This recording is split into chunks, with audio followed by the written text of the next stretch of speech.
Hey, beautiful people. Welcome to Tipsy Tuesday. I promise y'all, it's just water. In fact, I told myself, I said next week, use your clear mug. Just that's proof that it's just water. Oh, well, it may be darker next time. Maybe I'll have tea. We don't know. Anyway, welcome to Tipsy Tuesday. This is episode, I think, 3. And we are going to get into how we get into our feelings and how staying stuck in your feelings too long or too much or too deep not good for your journey. Okay, so I'm going to go through this thing with you, and then at the end I'm going to provide some tips on how to deal with your feelings when it comes to it sabotaging your journey. Okay, them sabotaging your journey, your feelings, they are the them. All right. So last week I did a Facebook post on my personal page about how I didn't feel like running last week, but was so grateful I pushed beyond how I felt to get the run in. Growing up, I heard all the time there's a blessing in pressing, and it was so true for me on last Saturday. My crew was out there and they were running, and I just had that support that I needed, that accountability that I needed to get it in with them. Because quite honestly, if I had not seen them, I would have probably just walked the trail and not have ran.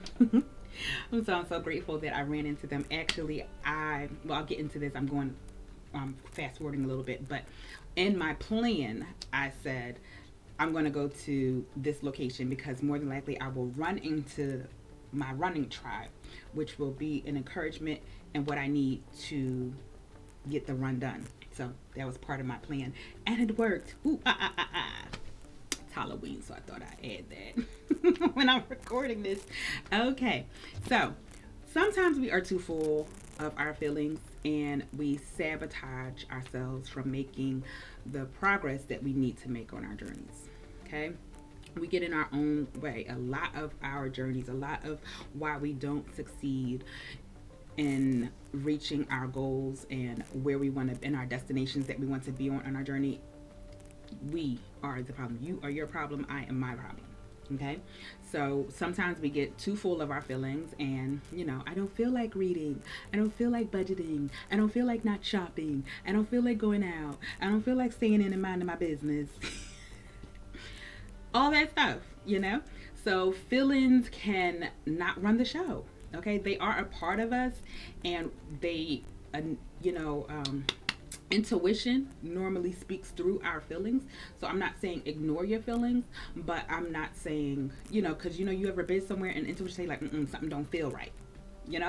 So that's where feelings come in handy, but we can't let feelings run the show, because sometimes feelings sabotage our journeys, as we're talking about right now, as the examples I have just given you. So how to minimize our feelings. Yes, how to minimize our feelings. Checking my notes and whatnot. That's what you'll see sometimes. If y'all see me look to the side, that's because I have a double screen. So, it's not because there's more than water in my cup. Okay, so how to minimize our feelings. First, acknowledge them and the results that they will bring. Okay, so I'll use myself as an example from last week. I acknowledged the fact that I did not feel like getting out of bed. I was not in the mood. And this is another thing that we do. I justified my feelings. Guess, girl, you get up all the time so early in the morning. You deserve to stay in this bed. You deserve to feel how you feel. You always doing for others. And yes, honey, you can feed can feed your feelings. But so in the process, you acknowledge them, and don't feed into them, but acknowledge that they are there and the results that they will bring. So I acknowledge the fact that I don't feel like getting out of bed. What the results will bring if I don't get out of bed, if I give into these feelings, if I start feeding these feelings, what will be the results? I'll feel groggy later, because my body is used to movement, my body is used to exercise. It is fuel for our bodies. When we movement and food, fuel for our bodies. So if I don't do this, I'm going to feel groggy later. I'm going to wish I had of. I'm not going to have the oxygen level that I would love to have for my cells all over my body. There's just so many things that movement can do for our body. And I would regret not getting up. I might feel guilty later on. And that's another thing that we'll deal with later. But I will wish that I was out there, and at the end of the day, I will not have reached my goal for myself for that day. So that's the result of giving into and feeding into my feelings would have brought me, right? So after you acknowledge them and you think about the results that they will bring, you can define the facts and how they align with your goal. Okay, so the facts are staying in this bed will keep me from getting the exercise that I need, and will prevent me from, will cause grogginess and cause me not to feel my best later, not just in my body but my emotions, my mindset. It Running movement helps balance everything, not just your physical being. Okay, so facts are, I need to get up, I need to start my day, I need to get this exercise in so that I can reach my goal, my fitness goals of getting movement in every day. That is one of my personal goals, is to get movement in every day, even if it's 15 to 30 minutes movement every day. My body is worth it, my life is worth it. So that is one of my goals that I have for myself.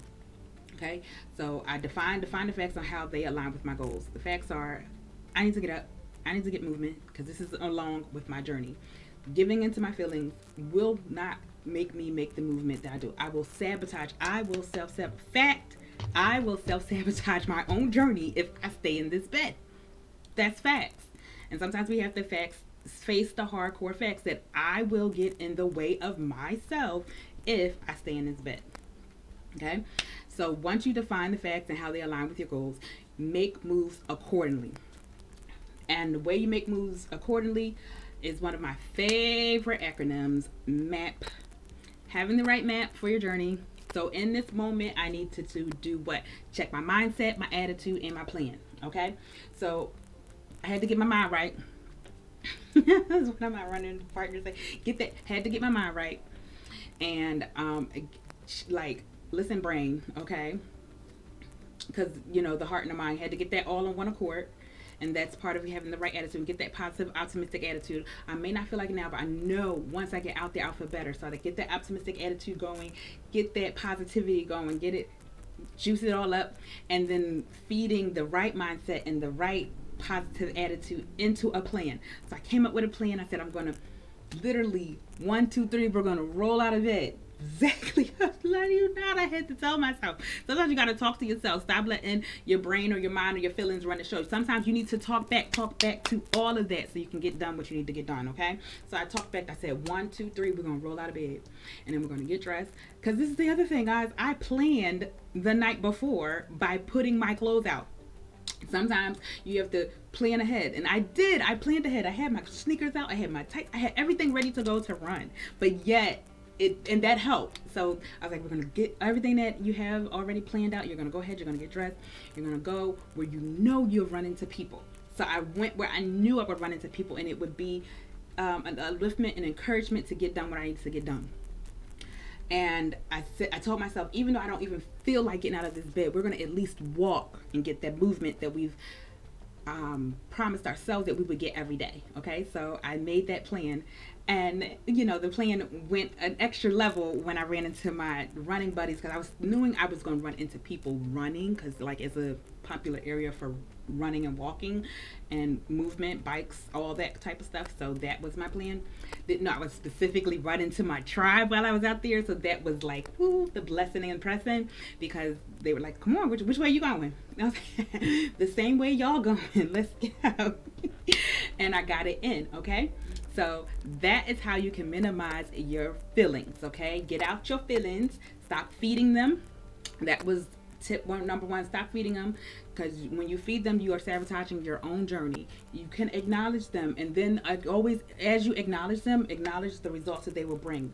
Are my feelings aligning to the facts that align with my goals? Okay, and then make moves accordingly. Get that mindset right, get that attitude right, and get that plan right, and let's stop self-sabotaging our own journeys so we can get where we need to get on our journeys. Okay, and what else was a tip? Feelings have their place. Like I said, we talked about intuition and how, sometimes, not sometimes, a lot of times, intuition talks through our feelings.